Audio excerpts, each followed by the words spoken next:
শয়তান চাকরানী দাদির উপর জাদুর তরল ঢেলে দিয়ে তাকে কাকড়া বানিয়ে দেয়। এরপর সে নিজ শরীরে সেই তরল ঢেলে নিজেই দাদির মতো হয়ে যায়।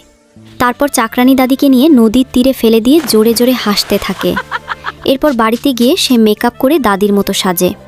কিছুক্ষণ পর দাদা অনেক টাকা ও গহনা নিয়ে বাড়িতে আসে। চাকরানীকে আসল দাদি ভেবে সব টাকা ও গহনা তাকে দেয়। এদিকে দাদিকে একটি বিশাল অক্টোপাস তার 8টি সুর দিয়ে পেঁচিয়ে ধরে।